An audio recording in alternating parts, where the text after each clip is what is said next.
So hi guys, welcome to physics simplified. And आज से हम डेट है 25 अक्टूबर एंड 2024। एंड आज से हम पाथफाइंडर के सॉल्यूशन स्टार्ट कर रहे हैं। तो पिछली 2 बार अटैम्प्ट किया था मैंने, बट वो बीच में रुक जाते हैं कभी ना कभी, ठीक है। बट इस बार मैंने सारे रिकॉर्ड किए पहले एंड देन मैं कह रहा हूँ कि मैं अपलोड करूँगा। तो तुम्हें लाइक हर चैप्टर के हर section MCQ, BYU, CYU, CYU 2, check understanding and challenge understanding, सबके सॉल्यूशंस मिल जाएंगे, ठीक है। कुछ कुछ क्वेश्चन बीच में होंगे जो कि मेरे से भी नहीं सॉल्व हुए एंड मैं कर रहा हूँ उनको सॉल्व। ऐसा नहीं है कि मैं एक दिन में सारे कर लूँगा, नहीं। ऑफकोर्स टफ बुक है, मेरे को भी टाइम लगता है, तुम्हें भी लगेगा, ठीक है।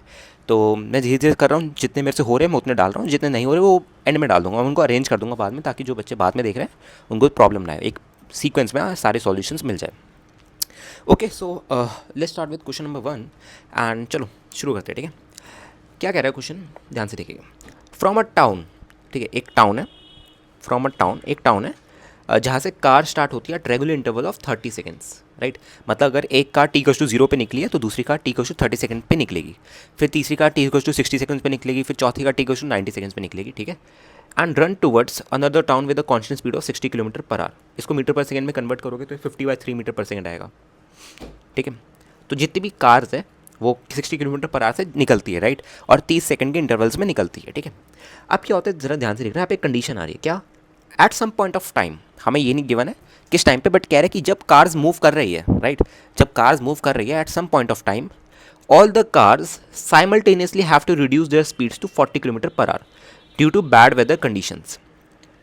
What will be the time interval between the arrivals of the car at the second town during the bad weather? Okay. तो देखो, ये दो टाउन की बातें हो रही है यहाँ पे एंड ठीक है। यहाँ पे क्या कह रहा है, ध्यान से देखिएगा कि जैसे हम पे दो कार्स है, ठीक है, हम पे दो कार्स है, मैं दो कार्स को मोशन को एनालाइज करता हूँ ताकि हमें ज़्यादा कार्स को लेना ना पड़े, ठीक है। पाथफाइंडर के क्वेश्चन में बहुत बार होता है कि आपको कार्स का नंबर नहीं दिया जाता, आप पे कितनी कार्स है, तो आप क्या करेंगे उस क्वेश्चन में, दो कार्स को उठाइए, उनको एनालाइज कीजिए, ठीक है। ओके, अब ज़रा मैं एक बात ज़रा ध्यान से देखिएगा। मैं t=30 सेकंड्स की बात करूँ, t=30 सेकंड पे हो क्या रहा होगा, ज़रा ध्यान से देखिएगा। एट t=30 सेकंड्स, 30 सेकंड पे क्या हो रहा होगा, ज़रा ये देखते हैं, ठीक है। सबसे पहले ओके, तुम्हें पता है कि भैया एक कार मेरी t=0 से जीरो पे निकल चुकी है, राइट, और वो कितनी वेलोसिटी से चल रही है, 50/3 मीटर पर सेकंड से, राइट, ठीक है। तो 30 सेकंड में ये कार, पहली कार कितना चल चुकी होगी, क्योंकि 30 सेकंड बाद दूसरी कार चलना स्टार्ट कर रही होगी, तो पहली कार कुछ ना कुछ डिस्टेंस चल चुका होगा, राइट। वो पहली कार की स्पीड भी हमें पता है 50/3 मीटर पर सेकंड, एंड वो कितने सेकंड के लिए चला ये भी पता है। तो कितना आ गया, 50/3 इंटू 30, कितना आ गया, 500 मीटर्स। मतलब जो पहली कार है वो यहाँ पे कहीं होगी, ध्यान से देखिए, यहाँ पे कहीं पे, राइट, और जो दूसरी कार है मेरी वो अभी यहाँ से चलना स्टार्ट कर रही होगी, ये भी टाउन में ही है। समझे क्या बात को। और इन दोनों के बीच का जो डिस्टेंस है ये क्या है, हमेशा हमेशा क्या मतलब, ये क्या है, 500 मीटर्स, ठीक है। अब ज़रा क्वेश्चन वापस पढ़िए। क्वेश्चन वाला क्या कह रहा है कि देखो, पूरे क्वेश्चन में ना एक चीज़ नोटिस करने वाली है कि दोनों कार्स की, या दोनों कार्स के जितने भी n कार्स हैं पे, सबकी वेलोसिटी किसी भी इंस्टेंट पे सेम होगी। यहाँ पे क्या बोला है कि अगर इन दो कार्स की स्पीड घटती भी है ड्यू टू बैड वेदर, तो वो साइमल्टेनियसली घटती है। साइमल्टेनियसली मतलब एक साथ। तो तुम समझ पा रहे हो कि भैया इनके बीच का जो रिलेटिव सेपरेशन है, राइट, बिकॉज यहाँ पे कोई रिलेटिव वेलोसिटी में चेंज ही नहीं है हमेशा, राइट। हर मतलब अगर ये v से चल रहा है तो ये भी v से चल रहा होगा हर इंस्टेंट पे, हर इंस्टेंट पे।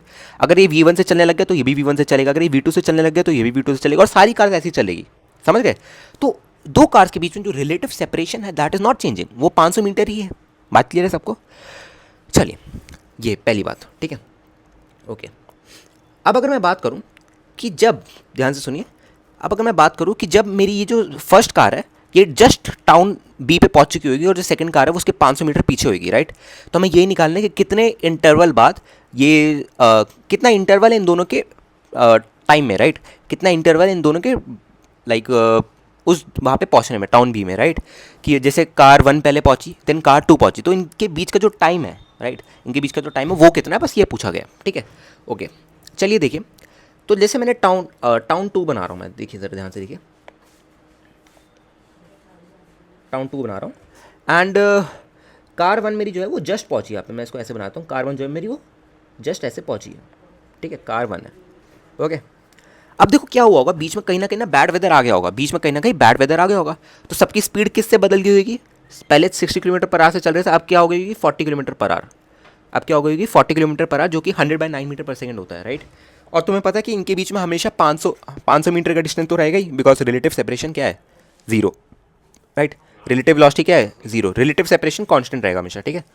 ओके, इसकी स्पीड कितनी होगी तुम्हारी, 100/9 मीटर पर सेकेंड। ये जस्ट का केस निकाल रहा हूँ, जब कार वन जस्ट टाउन पे पहुंची तब का केस निकाल रहा हूँ, ठीक है। इन दोनों के बीच का डिस्टेंस कितना है, 500 मीटर। तो क्या तुम टाइम निकाल लोगे कि कितना टाइम लगा उसको कार वन के बाद पहुंचने में कार टू को, वही होता है इंटरवल दो कार के बीच में, राइट। तो speed is equal to distance upon time लगाओ। स्पीड कितनी है तुम्हारी, 100/9 is equal to distance upon time, right. ठीक है, तो टाइम तुम यहाँ से देखोगे, टाइम क्या आ रहा है हमारा, 45 सेकेंड्स।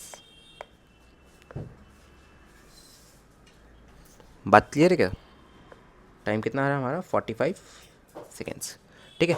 तो ये हो गया हमारा option number D, and I hope तुम्हें सॉल्यूशन अच्छे से मिल गया होगा, राइट, एंड क्वेश्चन अच्छे से समझ आ गया होगा, काफ़ी इजी क्वेश्चन था। चलो let's move to next question.